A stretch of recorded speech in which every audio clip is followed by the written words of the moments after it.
Welcome. I'm so excited to have you joining us here today. As always, we really strive to give you lots of interesting topics so that you can negotiate your best life on your terms. And today is definitely going to be no exception. We're going to be chatting today with Sussi Mattsson about negotiating past human trafficking and other trauma. So you won't want to miss this. It's a very interesting and a unique episode today. So welcome, Sussi.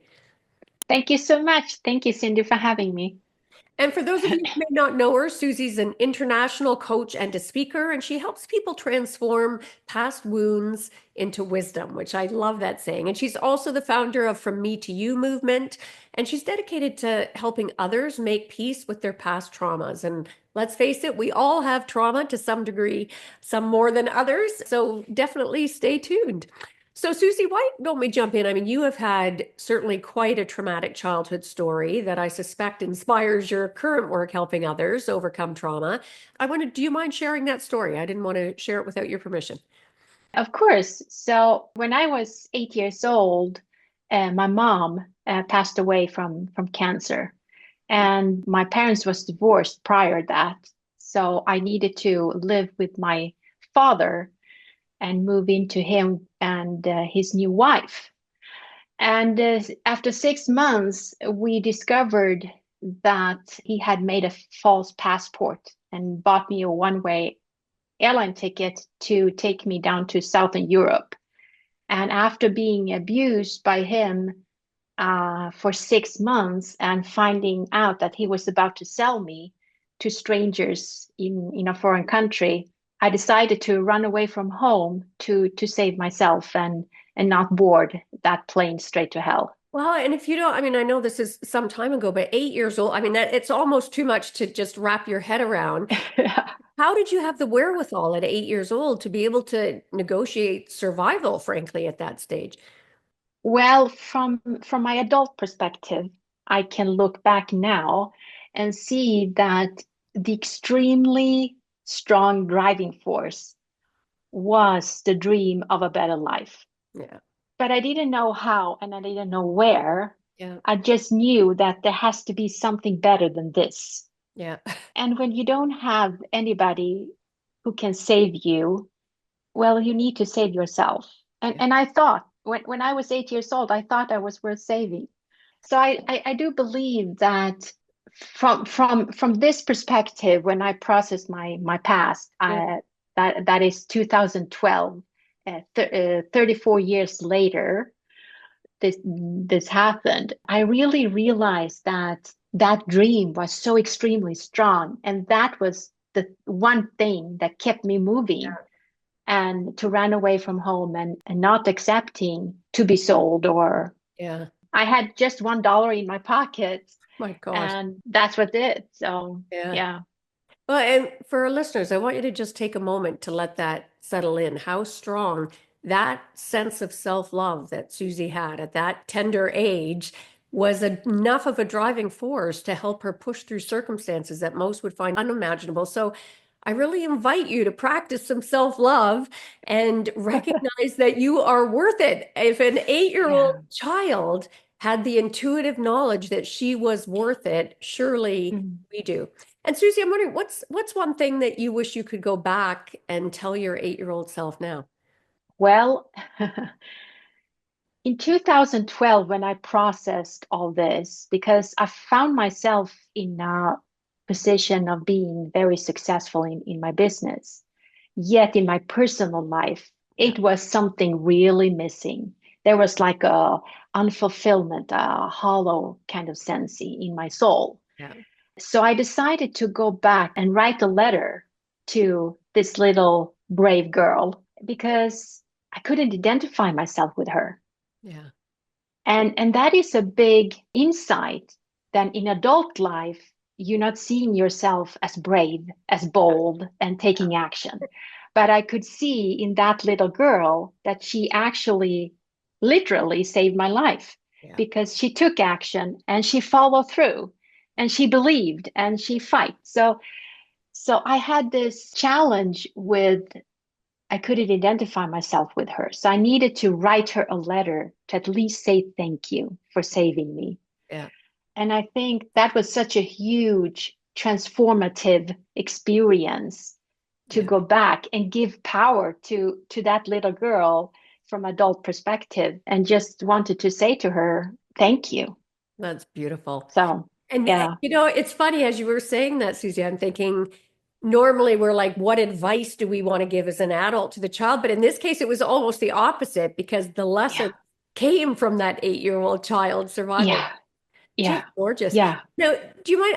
I'm a big believer in how we negotiate our mindset, that it's our most Mhm. important sort of negotiation. So I'm wondering, like, how did you negotiate your mindset to go from a child, who most people would assume doesn't have a voice to become a global leader with this movement? I mean, you've turned your pain into purpose, if you will, and then transformed other Yeah. people to get past their wounds. So was there a turning point for you?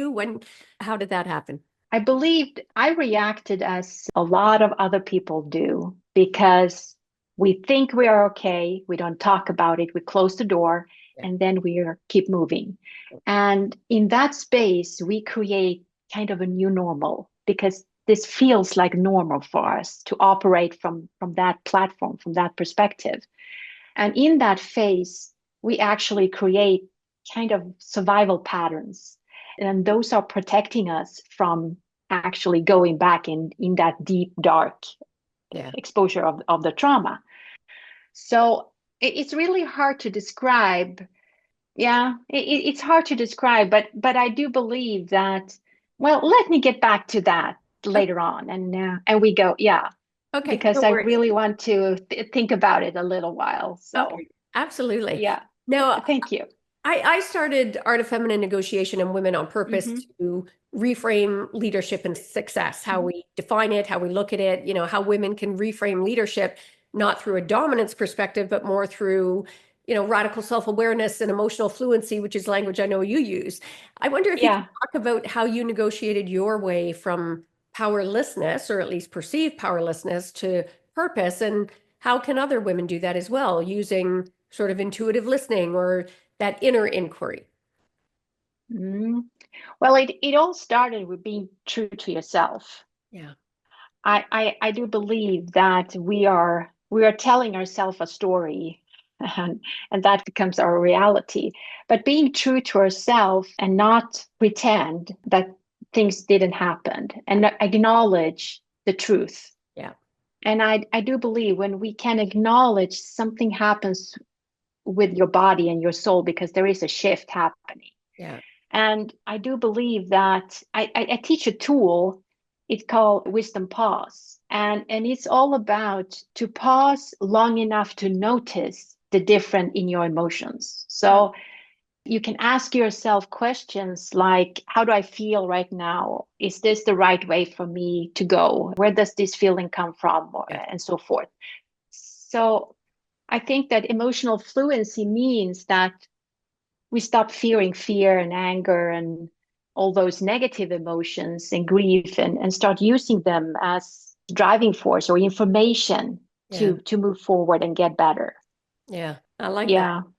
No, I mean, it's funny. And that sort of tied with that when you're saying about that facing the past and facing Mhm. those fears, right? And using those as a force. I think negotiation is often thought of as kind of a hard competitive process, but I think your work Yeah. shows how negotiating with ourselves can be one of the most transformative experiences. So, how do you see that connection between negotiating with our past, if you will, and negotiating for our future? What do you see as the connection there? Well, if we have unresolved traumas, then it totally affects our decision making, our belief system, our values. It affects everything. Yeah. That means that if we are in that state of denying or refusing to go back, then we make decisions for the future totally wrong, Yeah. because they're based on values and belief system that you have been creating in survival mode. Yeah. Yeah. Yeah. So yeah, I think it's really important to see, to be able to negotiate your future and make the best of your future, is to be able to go back first. Yeah. Because if we cannot connect the dots, then Yeah. the future is your decision is based on the wrong Yeah. yeah That really history. So struck a chord with me, Susie, when you'd said about survival mode, because as you said that, I Hmm. thought, when we're in that place of survival mode, we're in an absolute Yeah. immediate reactive place, coming from a place of Mm. reactivity that is very sort of short-term focused. There's no room when you're in that sort of fight or flight survival response. Think about a future to plan for goals that go beyond the immediacy of that moment. And there's a real scarcity in that kind of survival mindset. So that really resonates with me. And just want to put a pin in that for our listeners as well, to recognize that when you allow those Mhm. past traumas, when you don't give yourself the space and grace to heal them, they affect your lives because there's that part of you that Mhm. stays in survivor mode, which really stops you from stepping into the full force of your future. Now, I know one of you talked about the wisdom pause, which I love. And I know you Uh-huh. also have a four-step wisdom letter method. And tell us a Yeah. little bit about your From Me to You, like the movement you're creating, and what Yeah. the four-step wisdom letter is and how it helps us heal trauma. Yeah. So it all started with that letter I wrote to myself, and it was very transformative for me, and it got me curious how writing is healing. So I started to study those topics, and also based on the human experience for body, mind, soul, and heart, Yeah. what exactly do we need in order to write a healing letter to ourselves?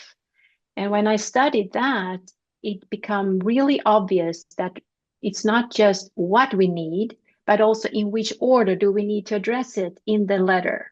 Yeah. So I created this method, and having clients in 21 countries, they were my guinea pigs.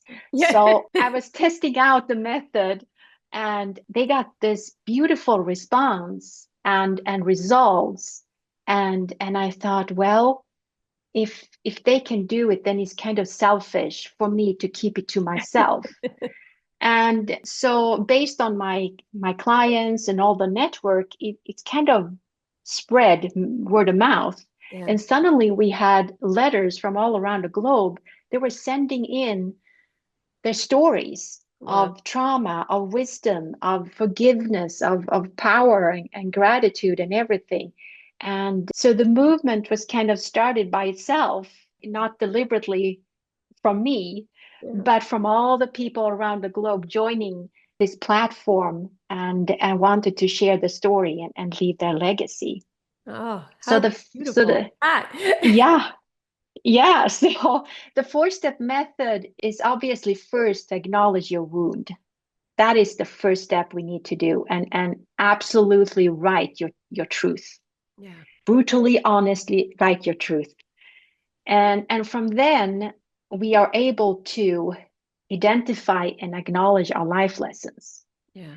And those are really important, because if we cannot acknowledge the life lessons, then we have learned nothing Yeah. and we are not able to move on, Yeah. because we are kind of trapped in the same cycles over and over again.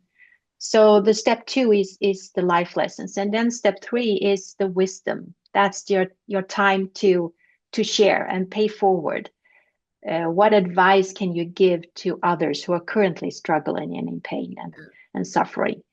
And then the last step, we are addressing the three high frequency emotions: forgiveness, gratitude, and love. What happens after you have written the four steps then is that it ends up with insights and new perspectives, Yeah. and people are starting doing things they never believed they Yeah. were going to do. Yeah. So there is a lot of success stories from wisdom letter writers sending in.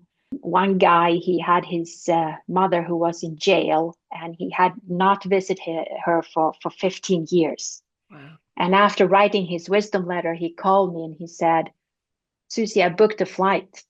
That's success for me. Yeah. Oh, yeah. Yeah. And another a woman who had generational trauma of really heavy things, and she decided that the generational traumas to stop with me, not passed on to my kids.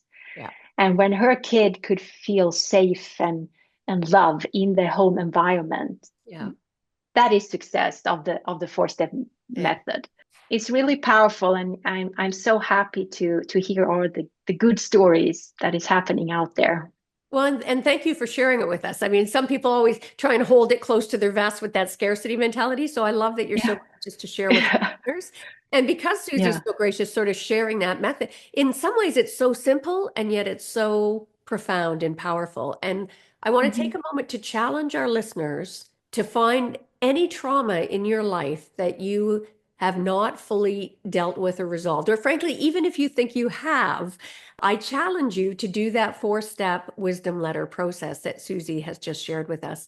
And one of the things that struck me, Sussi, as you're saying that is when you talked about the difference that first you have to do the acknowledgement, et cetera, and Yeah. then see what the lessons are, the learning from it. Yeah. It's not because that really is what transforms us from victim. Like going and Yeah. acknowledging the trauma, yes, that's important. Mhm. But if you end there, then you stay in that victim mentality as opposed to moving to a Yeah. more empowered state to allow you to go to your Yeah. so that's beautiful. Now, you just Yeah. mentioned generational trauma, and that triggered for Yeah. me that many people suffer from generational trauma for a whole Mhm. range of issues. I mean, some cultural, some specific to their Mhm. family. Any tips on how to break that cycle of generational trauma?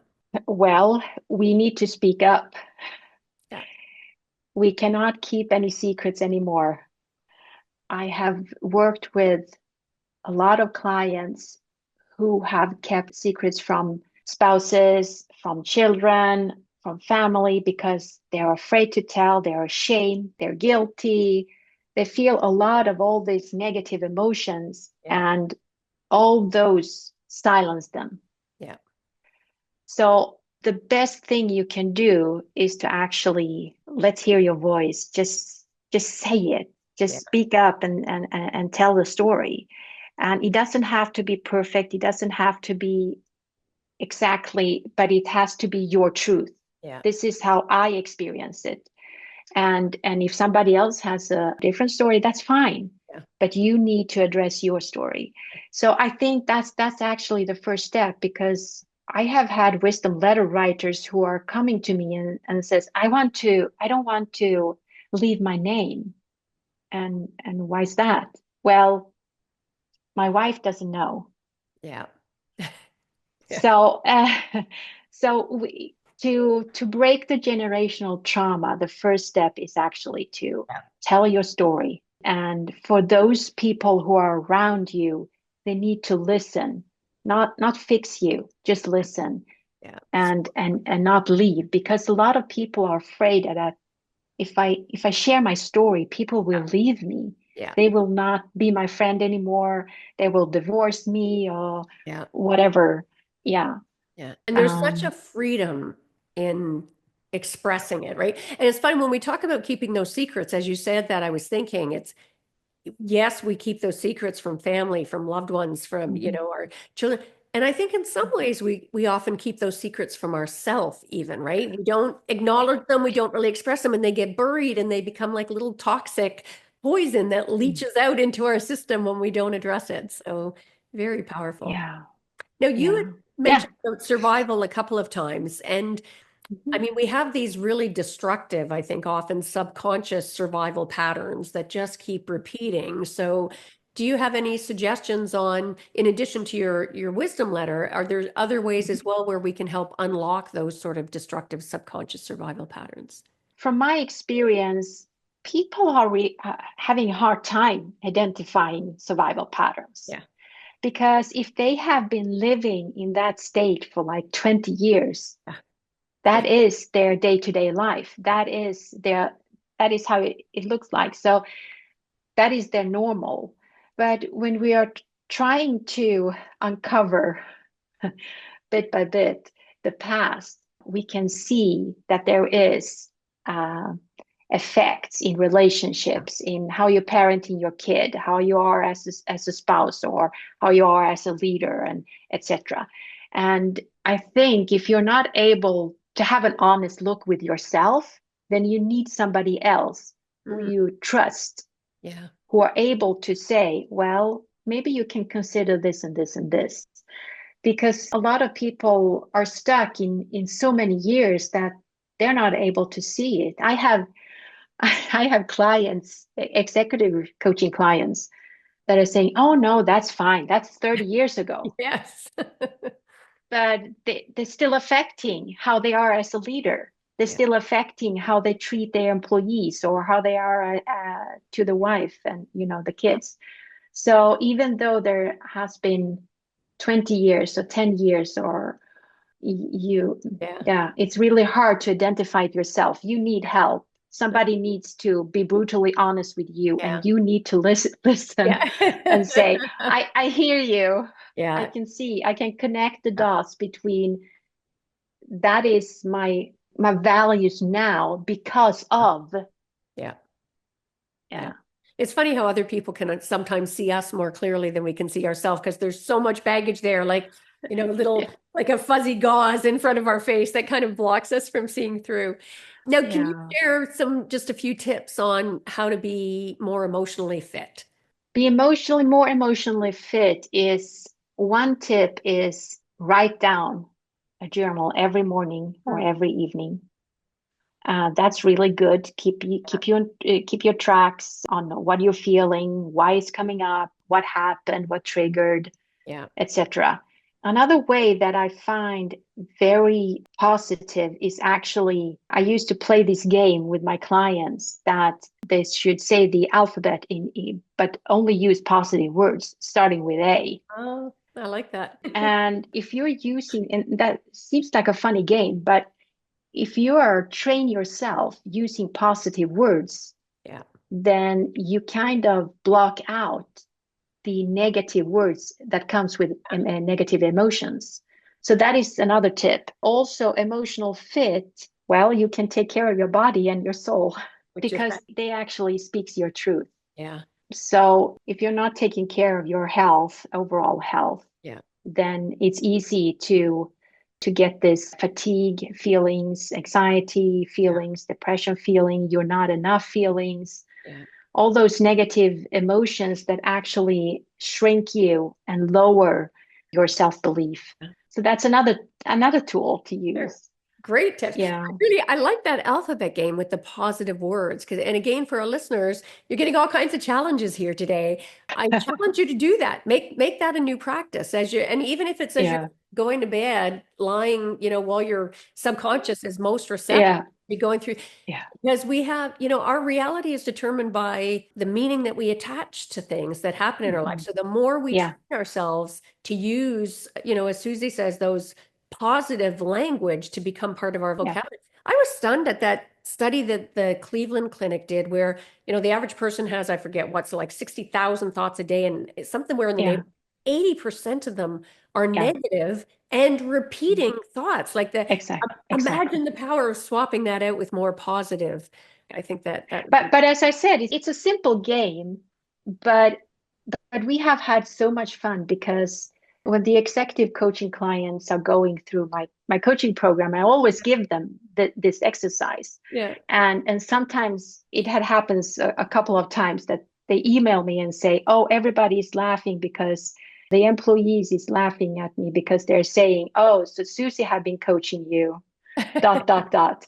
Because I've tried to train them because your self-talk Yeah. is so important because it feeds your brain with what to think and what to feel. Yeah. So, yeah. That's awesome. And I want to make sure we talk for a moment about re-victimization because it's always such Mhm. a kind of staggering to see that people who've suffered great traumas and been victimized tend to continue to be re-victimized. So if you could talk to us about your thoughts about, what is re-victimization, why does it happen? And I guess more importantly, how can we avoid it or negotiate our way out of that kind of re-victimization pattern? Mhm. Well, from my point of view, you get re-victimized when you don't heal what's happened before. Mhm. I mean, if you have unresolved trauma Yeah. and something else happens, then you're re-victimizing again and again and again and again, which means that if you keep doing that and you have, let's say, 3 or 4 unresolved traumas in your body, Yeah. then it only takes a little teeny tiny thing that Yeah. snaps again and triggers you again. Yeah. which means that a lot of people, at least in America, where I have been working, a lot of people have issues with unresolved trauma. And when something else happened, it could be loss of a family member or the fires in California or burn down the house or something else that is really traumatic for you, like an experience, you are falling down even deeper Yeah. because you are not have not been cultivating your mindset and your resilience and your strength and your courage and all those good great things. The first step to stop that cycle of being re-victimized is actually to deal with past Yeah. traumas. And I think also because some people just say, oh well, that's life, Yeah. that sort of things happens. Yeah. Well, it does, but what do you give power to, Yeah. and how do you want to live your life from Yeah. this point and forward? Yeah. But that's also a different path because that depends on fear, Yeah. almost 99% of fear, because they don't have probably not have the safety net or courage enough or somebody to lean on to actually deal with the trauma. Yeah. So And it's funny yeah. to sort of poo-poo the idea, but I have increasingly as I get older, I really see the power of our expectations, right? And when we haven't dealt with past traumas, there is an expectation that lies there sort of dormant constantly with us that something is bad. We're expecting bad to happen. Yeah. And there's a certain magnetic attraction, which I think causes further re-victimization because we almost attract that into our life as opposed to resolving those traumas and expecting positive, expecting the best in life. Mm-hmm. And then that becomes Mm-hmm. sort of our more magnetic force, right? So Mm-hmm. Mm-hmm. now, you had talked about some things that we can do. What are some things that we should not do when we're going through challenging times? Any tips about that? Well, I do believe that we need to allow ourselves to cry Mm, and to be sad yeah, and to dwell if we have to, yeah, but limit it, just limit it. yeah, And yeah, because one tool that I give my clients is to schedule time for yourself to dwell, yeah, schedule time to cry, schedule time to grieve. yeah, And Friday, 10 o'clock, I'm going to think about this for 30 minutes with a cup of coffee. yeah, And that is really a good exercise because it's forcing you to all other time and all other days. I'm here, I'm present, yeah, and I'm doing my best. But on Friday at 10 o'clock, I'm taking my coffee and then I'm allowing my thoughts and emotions to just pour out. And I can take my journal or write a little bit or just cry a little bit or call a friend and dwell a little bit. But all other time, yeah, I need to be here for myself, for my kids, for whatever reason.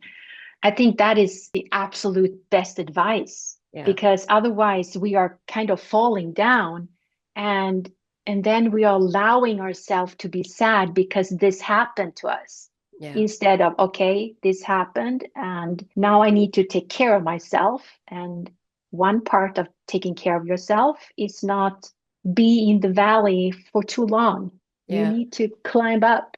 yeah, And that was exactly what happened after my brain injury because I found myself in a position where I couldn't recognize myself because my brain was actually injured and I had lost memory and a couple of other things. And so I couldn't identify myself with that super Sussi businesswoman. yeah. So I thought, well, this is the ultimate case study here. I Hmm. need to practice exactly this tool, Yeah, scheduling time with myself that, okay, now you can be sad on Friday, but all other days, you're really. going to show up for my daughter Yeah, and you're going to show up for therapy yeah, and so on, because he's forcing you and gives you power to do your best yeah, because you know that on Friday, 10 o'clock, yeah, I can just yeah. That's an interesting approach. I've never cry heard that out. before, right? It's funny. It's true. It's like you give yourself permission to fully explore it during Ex that slot. So ex that's exactly. and if you don't mind So me asking, what mhm. was the brain injury for? I didn't know that, Susie. I was a passenger in a really serious car accident. We were me and my daughter, and obviously we were not supposed to survive that, considering how the car looked Yeah. Wow. afterwards. But I was in rehabilitation for a couple of years for my brain injury. Wow. So I needed to put my business on hold and then come back. So, Yeah. yeah. Well, you have such a positive outlook on life. You're such a treat. And I can't believe how quickly our time has gone by here. And thank you for sharing so vulnerably as well. You certainly are practicing what you preach about sharing, not keeping those secrets, toxic little secrets. No, I normally end no. by asking, what is one of the greatest mindset shifts you've had in your life? Doesn't have to be about this or the stuff you coach. One of those aha moments for you that changed how you think about something or show up. Hmm. I think that something that has followed me through all this is that we all have a past or something we have been through, but it's more important who we deliberately choose to become. Mm. Oh, I love So I think that your past matters, yeah. but what matters more is what you do now and forward, Yeah. because that is actually how we lead ourselves. That Yeah. is self-leadership, how we lead ourselves and how we show up in the world, and allow ourselves to outgrow our past, Yeah. that we are not what happened to us. So I think those two are Yeah. That the is things that have. so powerful. I'm sorry. That just, I was just envisioning myself as you said that. Imagine the Mm, strength of getting up every morning and just thinking for a mm, moment, how am I going to shape my future today? Right? Like exactly. constantly Yeah. living into a better and better and better future as opposed to dwelling on the Mm. past. Thank you. What a great note to end on, Susie. So where can people learn more about you? Where should we be sending them? You can go to frommetoumovement.com and Perfect. find everything there. Yeah. Fabulous. And we will make sure to put that in the show notes as well. And I know Susie's got some gifts that she's wants to share with you, and we'll make sure to put that in the show notes for you as well. And I can't thank you enough, Susie. It's been a lovely conversation. It's gone just too quickly for my liking. Lots of great epiphany moments for me. So thank you so much. Thank you, Cindy. Thank you for having me. And for our listeners, I have no doubt you had some great epiphany moments from this episode as well. I found a very unique perspective on some things and really simple, actionable steps that we can take to negotiate into our best lives. So make sure to subscribe if you haven't done that yet. And please, I often say, give the gift of sharing. Share this episode with people in your circle as well who could get the benefit from some of these simple little games and exercises and nuggets of wisdom. I'm personally going to go try that wisdom letter as soon as we're done here, Susie. And I hope you guys choose to share as well. And before we sign off today, I just want to share some ways we can work together if you're looking to up your negotiation skills. I've got everything from online to my signature mastermind and VIP experiences to help you better leverage your innate power to get more of what you want and deserve in life. If that sounds interesting, check it out at artoffemininenegotiation.com. Make sure to grab my book, Art of Feminine Negotiation, if you have not done that yet. And that is a wrap for this episode. So until next time, go forth and negotiate your best life on your terms so you can stop missing out and you can start getting more of what you want and deserve from the boardroom to the bedroom. Until next time, take care.